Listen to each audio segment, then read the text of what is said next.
Hi Scorpio, welcome back to my channel. It's Mary Jo from Enchantress Tarot. I'm just doing this to check in with everybody. It's been a while. I'm doing a reading for July 2020. So much has been going on, and Scorpio being such a feeling and sensitive sign, I really feel like you're going through a lot. As are the water signs, we're all going through it, but especially the intuitive people, the feeling people, empathic people. So I'm doing the reading for July 2020 for you. I'm using the Gilded Tarot deck. Okay, and I'm going to dive right in because that's what I like to do. Alrighty, so your first card is the Eight of Pentacles. Okay, Scorpio?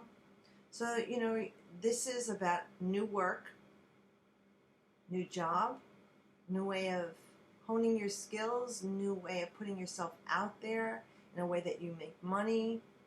And it's definitely about a new way of finding your mojo and get your grounding back. So it could be that you've been out of touch with, this is so general, but out of touch with your network, and you see the spider web is all broken there.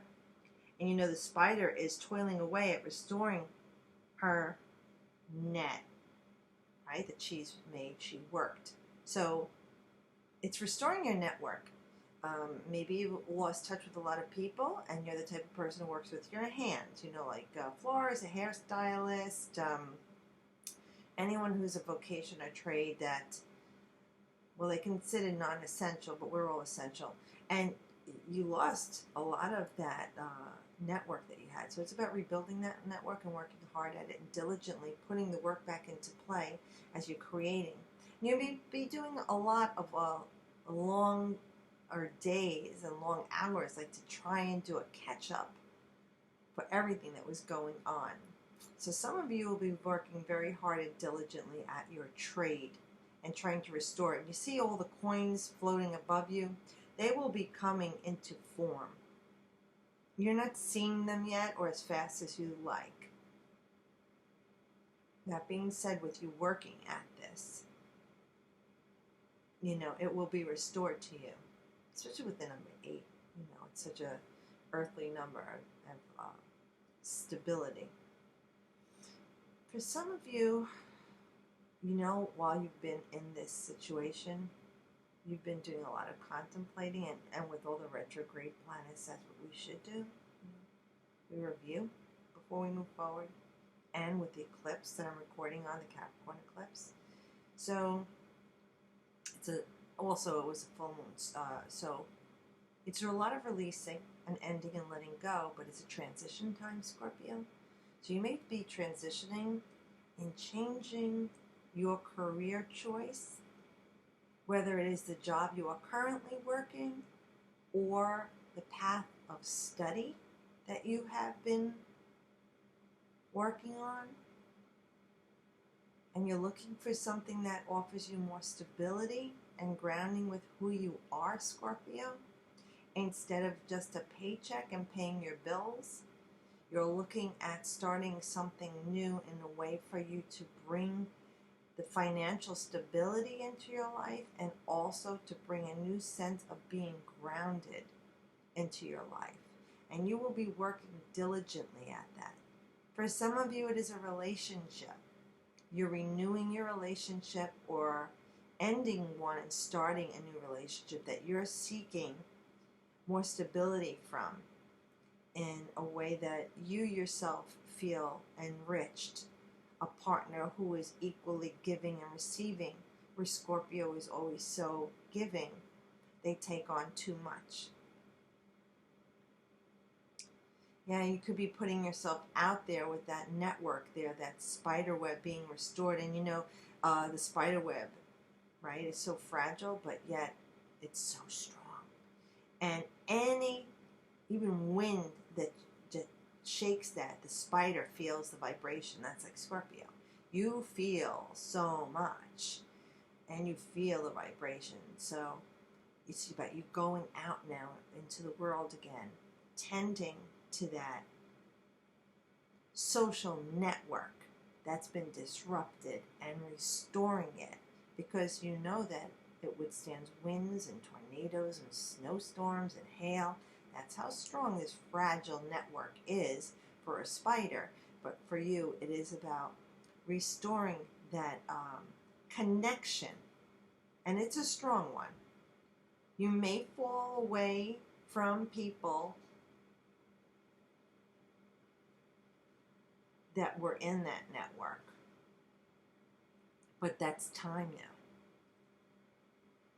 It's time for you to let go of those people and those things that you have had the experience from the relationship with them that you needed, and now it is time to move on.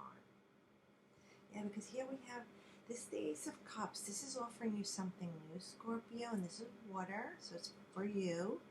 A new beginning, invitations to love that is lasting and true, a giving and receiving, that your cup is full, you're blissful, you're joyous, your cup is overflowing, instead of where you always have to fill the other's cup and you're not filling your own vessel.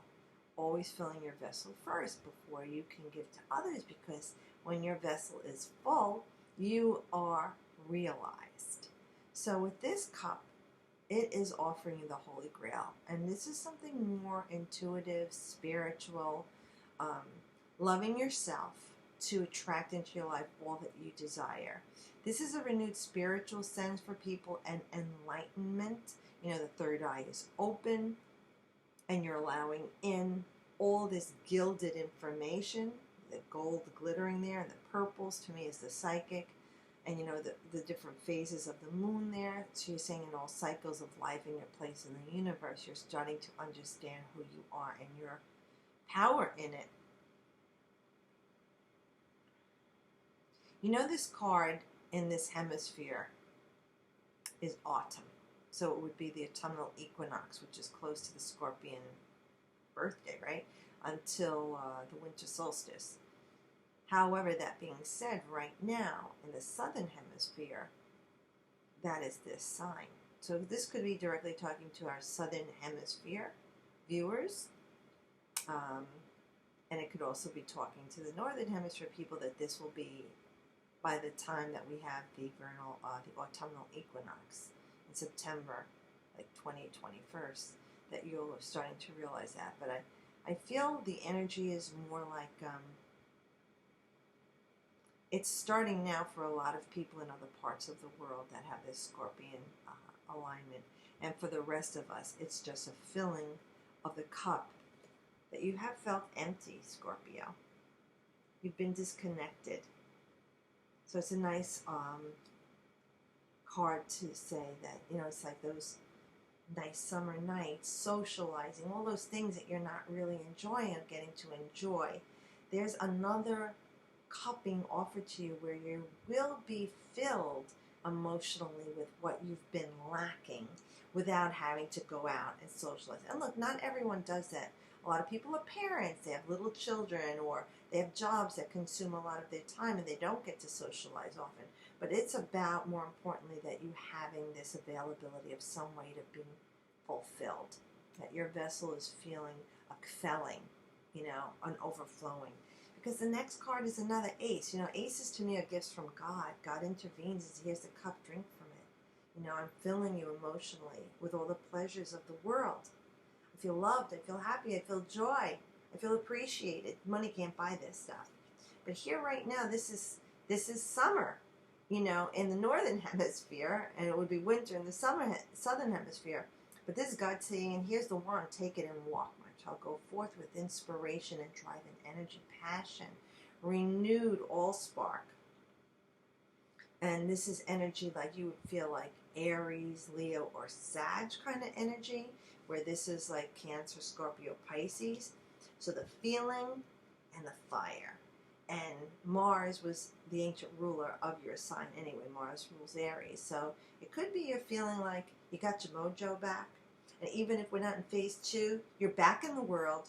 You're rebuilding your network, or at least you have a new way of how to handle what's going on and circumvent this, so that you have the energy and you're more social again, because this is work or a social situation too, besides your energy being renewed. And when you have the ace, it's infinite possibilities. These are new beginnings and a way to start it all over again. Even if you're starting a business, And you think of all the people during this time, their businesses were suffering, but they're really reopening now. It's like starting out all over again, or a new way of running that business, a new way of running your life. You're feeling inspired again, and you're putting it into play so that you have the power right now to create again. That's very important for Scorpio. You rule that part of the body of creation, right? So it's very nice. It could even be bringing love into your life that's very passionate for some of you, or agape love. Okay, love for the universe, love for the collective. It could be love of something you enjoy doing. All right. For everyone who watches my readings, you know my cards. I tell you the story. You can put it in perspective in your life. It doesn't have to be specific and you tune out. Just listen to what Spirit's saying. They're giving you the message. Here's your card. This is Pluto. Okay, life, death, rebirth, rejuvenation. Aries and Scorpio have the power of rejuvenation and regeneration. Okay, and this next to here, this life inspiring energy is like saying the old part of you is dying off. Pluto breaks it down, but they're building something up to create something new. Pluto's been dancing tightly in the heavens with Jupiter and Saturn, what they call malefic planet and a benefic planet. So it's about destruction of old things to rebuild something new that's more expansive and a higher energy of belief system, philosophy, ideology. So for you, Scorpio, it's about things about to change, and you probably feel it. It's real. It's very real for you, and it's about letting go of what doesn't serve you anymore. It's a transition period, and with the eclipse that we're having, you know, it was about a release, and it's in Capricorn. So depending on where Capricorn is in your chart, it's about responsibility, dedication, government, patriarchy. Restrictions, prisons, you know, anything that holds you down and is this old way of thinking, old father time, and lowering the vibration of pessimism and negativity, you know, releasing all that. And when Pluto wants to rebuild it to something new. Remember, I tell you, Scorpio, you're the only one with 3 cliffs. You have the Scorpion, the lowest vibration of the earth, right? The stinger, the liar, the sneak, the depth, right? The hidden, the secrets, the occult. Then to the ego, you rise above all that as you evolve spiritually with a clear sight, higher perspective, and seeing things for how they really are. And once you're fully evolved, you're the phoenix. You die off the old you, burning off the old way. It's a cleansing, a purging, and from the ashes, you arise as the phoenix, fully realized. So this is what this card represents. A life, death, and rebirth. A release of the old stuff so the new stuff could come in. So you're in flux. You always were, you are now, and you always will be, as we all are. And you're about to change. And it's a very, I'm telling you, this whole situation is cathartic for all of us, but some of us are realizing more than others. This is just a catalyst for our growth and our souls recognizing that it wants to ascend. And it may be a little bit too real for you right now. For some people, they just want to hear the low vibrational stuff. Is he going to call me? Am I going to get with him? Yeah, that's great. But this is, we're talking about stuff that's cathartic change. And all that other stuff ain't going to happen for you until you get your shit right. So this is what's going on right now for all of us. And for Scorpio too. There's a lot of beautiful energy coming in for you. And if you welcome it and let it be what it needs to be for you, everything that you want will be coming to you, that you're working on, manifesting into your life. That'll be a new life for you. So welcome it in. You don't have to worry, but if you want to, you can, because they got this, you know, and the worst is over, let's just say, okay? So I hope this helps you. Thanks for watching and tuning in always, and for subscribing and sharing, booking readings. You know, it's really great. I get to talk to you guys over the phone, and most of the times it's through like FaceTime or Google Duo. It's really nice to make that connection with people. So thanks for subscribing. You help keep my channel alive, and for watching and sharing. Hope you have a great month. I'll see you next month. And as always, I wish you the best.